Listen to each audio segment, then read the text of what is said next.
अभी बहुत स्कैम जाल चल में रहा है, बहुत बहुत। हाँ। जहाँ पे लड़कियों का रैकेट चल रहा है, जहाँ पे लड़की, पुलिस वाले, लॉयर्स सब लोग मिले हुए हैं, जहाँ पे लड़कियां ऐसे टिंडर, बम्बल ऐसे डेटिंग एप्स पे या इंस्टाग्राम पे बात करती है लड़कों से, फिर बोलती है कि चल अपन लोग मिलते हैं, और फिर जब वो मिलते हैं किसी भी होटल में या कहीं बाहर होटल में मिलते हैं, और लड़की सीधे बोलती है कि अब तू मेरे साथ होटल में आ गया, अब मेरे को 5 लाख रुपए दे दे, नहीं तो मैं बता दूंगी तूने मेरा रेप करने की कोशिश करी या मुझे छेड़ने की कोशिश करी, और मैं तेरे साथ ये करूंगी।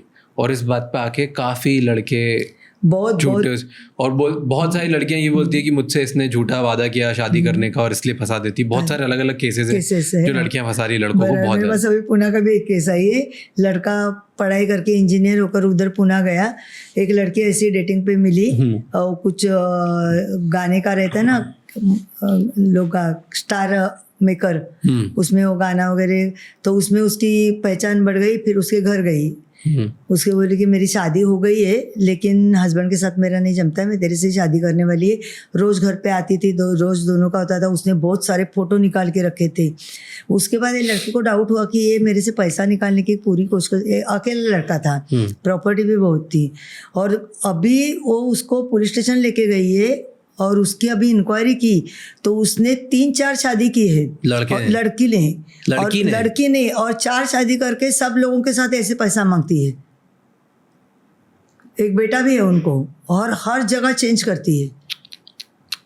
लेकिन जिंदगी में कैसे है कि पुलिस के पास गए तो तुमने ऐसा क्यों किया, अभी वो लड़की ब्लैकमेल करती है, वो नहीं देखा जाता है कि वो गलत कर रही है। वो फंस गए ना तो उसको और 2 ताने मार देते हैं, तो ये गलत है। आखिर क्या है कि कोई सामने से कर रहा है कुछ बात तो लड़के लोग तुरंत फंस जाते हैं।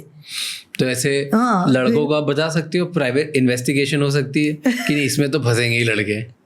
फंसेंगे लड़के, बहुत फंसते और बाद में रोते हैं तो क्या फायदा, सब कुछ खो जाने के बाद रोने से कुछ फायदा नहीं है। इसके लिए मैं तो बोलती हूँ ना कि जब आप कदम रखते हैं ना तो संभाल के रख दो कि आप खड्डे में नहीं ना गिर जाओगे।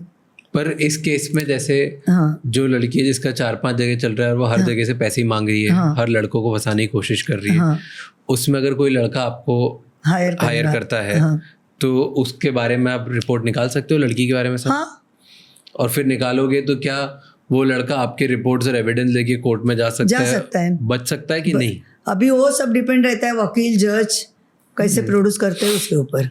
रिपोर्ट देना मेरा काम है, इन्वेस्टिगेशन करके तो ये जो प्रूफ है हम गलत तरीके से, जैसे ये इलीगल है प्राइवेट इन्वेस्टिगेशन, तो इलीगल तरीके से अगर किसी के ऊपर इन्वेस्टिगेटिंग रिपोर्ट बनी और वो कोर्ट में प्रूफ करना, ये इलीगल है? नहीं, वकील बोलते हैं कि हम लोग बोलते हैं ना कि हमें ये रिपोर्ट मिली है, कहाँ से मिली, कैसे मिली, वो आपको लेना, आपको प्रूफ चाहिए, प्रूफ मिल गया। अच्छा, झूठा तो नहीं है, हम लोग आपके खिलाफ कुछ झूठा तो नहीं दे रहे हैं। झूठा रिपोर्ट दिया तो बात अलग है, लेकिन तो आपको किसी के साथ हमने पकड़ा है या आपका किसी के साथ किसी ने बोला है कि मेरे साथ भी यही हुआ है, और वो आदमी अगर कोर्ट में तैयार है आने के लिए, जो आपको आम लोगों को नहीं मिलता है, लेकिन हम लोगों ने अपने तरीके से ढूंढ लिया, तो फिर 2-4 लोग इकट्ठा हो जाते तो न्याय मिलना जरूरी है। कभी कोई पकड़ा जाता है, अगर आपका कोई इन्वेस्टिगेटर या स्पाई, आपका कोई बंदा पकड़ा जाता है, तो फिर कैसे छूटता है? वो छूटता है, आजकल सब कुछ होता है ना। कैसे छूटता है? सब होता तो है, वो मैं समझ गया। तो उनको अगर कुछ बोल दिया कैसे से तो छूट जाता है वो। अगर कोई बुरा दिमाग का होगा तो केस लगाने दो, चलती है केस।